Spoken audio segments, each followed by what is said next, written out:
G'day viewers, how are you out there in internet land? G'day viewers, how you going? Thank you for inviting us into your bedroom. Yeah, I didn't do a Friday video. I thought I'd hold it up. AD's been a little bit unwell.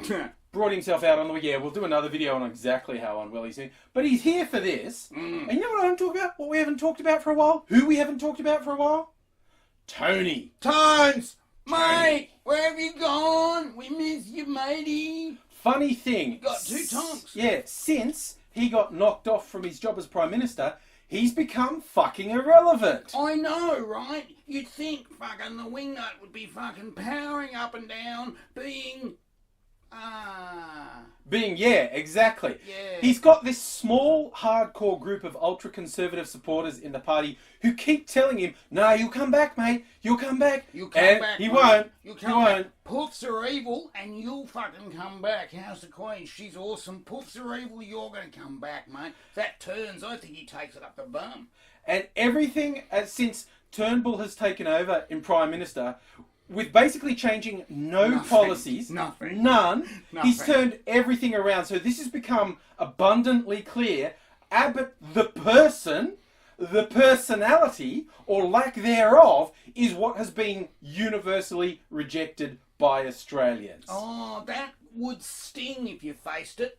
And he doesn't, because he says things about, oh, it's not great, they haven't changed any of their policies. No, mate, it's bad. That means you personally are shit. Yeah. And your behaviour, shit. And the way you and your fucking cronies gave us new material 2 or 3 times a week. Which was kind of, I mean, I was grateful, don't get me wrong. I'm a pensioner that loves a man, right? So it's difficult for me to get on in the world because I'm often sick. And Angry's been very kind and generous to me, trust me on this one. But, you know, for me to be handed the gift of Tony Two Tonks Tones 3 times a week was really good.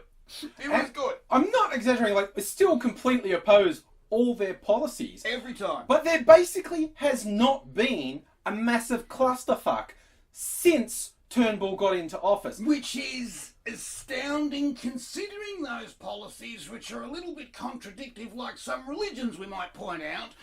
And you'd think damaging and divisive on every single measure that there is, the economy is tanking.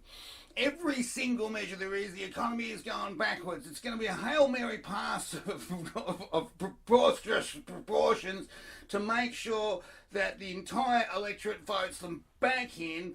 But, you've got basically a new Prime Minister who does shit like answer questions, what's that about, and basically not fuck up on a regular basis, and all of a sudden the mood of the pollsters has changed. Yeah, and he has also managed to expose how ineffectual the Labor opposition in general is, and the opposition leader Bill Shorten specifically is, because it's like they got nothing since Turnbull took over, which is fucking pathetic. Pull your finger out. What's that about? But we could have talked about Abbott heaps since then, but it would have just been, he still thinks he's relevant, and he's not. That's it, you know. It would have been, But there was something reported this week that was too good, essentially not to have some fun at his expense. Because Abbott, who was, you know, the biggest worshipper of royalty, he was in Europe recently, and when he was in England, he asked for an audience with the Queen, who said, on your bike, son. Which surprised no one. Except Tony. Because this is like just on protocol alone. grounds. Just a protocol alone, right? She's seen dozens of prime ministers. That's a literal thing. When you count the countries that she's head of state for, and she receives the prime ministers of those countries, there's been dozens in the time she's been in power. And she's been in power a very long time and not fucked up once, right? Yeah. She's seen prime minister after prime minister after prime minister. Every week she has a chat to the British prime minister because the knee is closer than the foot. And basically every year or so she meets the Commonwealth prime minister. So like there's always a guy at her elbow going, Ghana, Pakistan, yeah, and Soweto. it's not like you actually count for much, but when Abbott wanting to play his stupid games like, oh, you might have kicked me out, but the Queen still wants... No, she doesn't. No, she doesn't. really doesn't. She's not playing your dumb fucking schoolyard games. She's been doing this for fucking, 80 years. She's like across how this works. And basically, I'm gonna get points at home. And she's going, I'm constitutionally not fucking in power. I'm a figurehead and I hold the freaking Commonwealth together. You, my two-tonkered son, can fuck off. And someone in office has done the humiliating thing of saying, yeah, Abbott wanted an audience and we told him to fuck off. That's a real rub in the face because, like, he's the one who wanted royal titles reintroduced in Australia. You know, he's like the #1 monarchist in Australia. It's crazy. I know you thought he was the #1 masochist when you read that. I'm Little pretty bit of sure dyslexia. he's the #1 masochist because I've seen it on the headline and it was #1 masochist. But I reckon, because who else eats onions? What I'm saying? And the chick he hangs out with, right? She looks like, I'm not saying she is, I'm saying she looks like mistresses I have met, in the BDSM community. And if you're into it, go the Tory tradition. Yeah, not judging. I mean, we all know the British Tories in particular are renowned for, in Parliament, voting on a Public Decency Act, in the break between voting sessions, going out and getting whipped.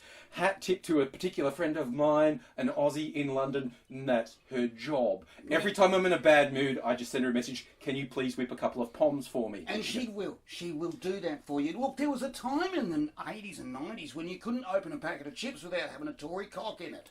They were everywhere, and now I think it's good to see that Australia's finally catching up. Our right wing is getting hit for the love of tradition, and I'm saying that Tony Two Tonks is leading the charge. He's hanging out with a mistress, he's eating his onions, and he's doing humiliating things over and over again to enhance that fun. Yeah.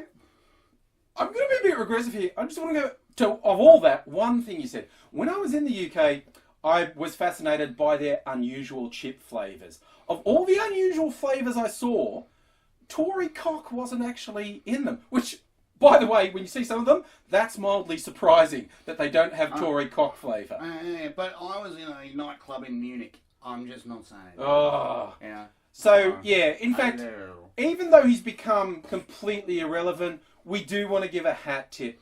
Tony Abbott, the gift that keeps on giving. If getting dumped by the person he was the #1 fan of isn't a message that, dude, you don't fucking count for shit, then nothing's going to get through to him.